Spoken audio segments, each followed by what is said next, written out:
Hey everybody, welcome to my channel. My name is Apoorva और आप मेरे साथ सीखते हैं इंग्लिश हिंदी के through. So in today's video we will learn some common sentences that we often use in our daily life। आज हम कुछ ऐसे सेंटेंसेस सीखेंगे जिसका इस्तेमाल आप अपने डेली रूटीन में करते हैं। तो चलिए स्टार्ट करते हैं आज का लेसन।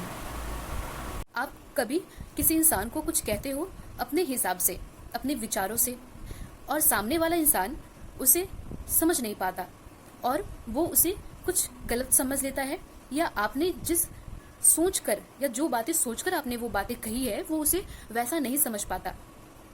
तो आप कहते हो कि मेरा ये मतलब नहीं था। होता है ना कि हम कभी कभी कहते हैं कि मेरा ये मतलब नहीं था, मेरे कहने का मतलब ये नहीं था। तो इसको अगर आपको इंग्लिश में कहना हो तो कैसे कहेंगे? तो आप इसे कहोगे आई डिडंट मीन्ट दैट। मेरे कहने का मतलब ये नहीं था। Once more, I didn't meant that. I didn't meant that. मेरे कहने का मतलब ये नहीं था। भी उस बात को अब जाने भी दो। ऐसा होता है कि हम कभी कभी कहते हैं, जब हम पुराने बातों में या फिर पुराने ख्यालों में डूब जाते हैं या कोई डूब जाता है, तो आप उसे कहते हो कि जाने दो, छोड़ो भी, अब क्या बीती बातों को याद करना, जो बीत गई सो बात गई।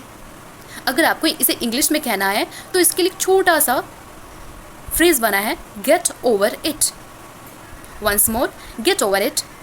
गेट ओवर इट का मतलब होता है छोड़ो भी, जाने दो, अब क्या फ़र्क पड़ता है ना, जो बीत गई सो बात गई। छोड़ो भी, जाने दो, गेट ओवर इट। आज मेरी फ्रेंड ने एक वर्ड के प्रोनाउंसिएशन में गलती कर दी, तो मैंने उसे कहा कि देखो ये वर्ड है ना, ऐसे प्रोनाउंस करते हैं। तो वो सैड सी हो गई कुछ टाइम के लिए। तो मैंने उससे कहा कि तुम तो बातें को दिल पर ले लेती हो। You took it to heart. You took it to heart का मतलब होता है बातें को दिल पर लेना। तो फिर मैंने उससे कहा कि तुम तो हमेशा मेरी बातों को दिल पे ले लेती हो। You always take it to heart. You always take it to heart का मतलब होता है हमेशा अपनी बातों को दिल पे ले लेना।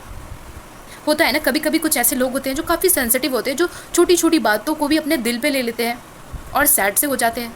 तो आप उसे कहते हो कि तुम तो हमेशा मेरी बातों को दिल पे ले लेते हो। You always take it to heart.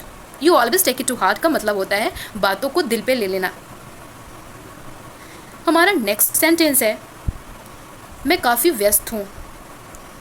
जी हाँ, आज क्या हुआ कि आज मेरी मम्मी ने मेरे से बोला कि आज किचन का काम तुम कर लो। तब मैंने कहा कि आज मैं थोड़ी व्यस्त हूँ, आज व्यस्तता अधिक है, आज मैं काम में काफ़ी व्यस्त हूँ। I am totally स्वाम्प्ड।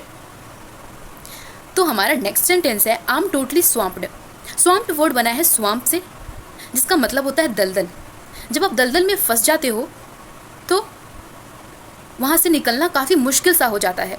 वैसे ही अगर आप किसी काम में व्यस्त अधिक हो, काम की व्यस्तता अधिक है, तो आप कहोगे आई एम टोटली स्वाम्प्ड। किसी ने कहा कि ये मेरा देख दोगे, फ़ोन ख़राब हो चुका है, थोड़ा देख दो ना, ठीक कर दो ना। तो आप कहते हो no no no, I am totally swamped today, sorry for this. फिर आपको कहना है कि मैं जुबान का पक्का हूँ। मीन्स मैंने एक बार जो कह दी मैं वो करती ही हूँ या मैं वो करता ही हूँ। मीन्स ऐसे इंसान को कहा जाता है जुबान का पक्का होना।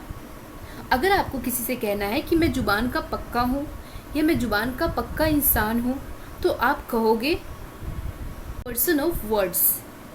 मैं जुबान का पक्का हूँ, I am a person of words.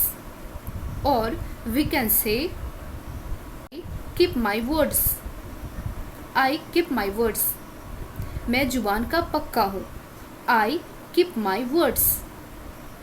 कि फ्रेंड्स जब बहुत दिन बाद आपसे मिलने आते हैं या कोई गेस्ट घर में बहुत दिन बाद आते हैं, तो आप कहते हैं कैसे आना हुआ। तो आप इसे इंग्लिश में कहोगे what brings you here. Once more, what brings you here. What brings you here.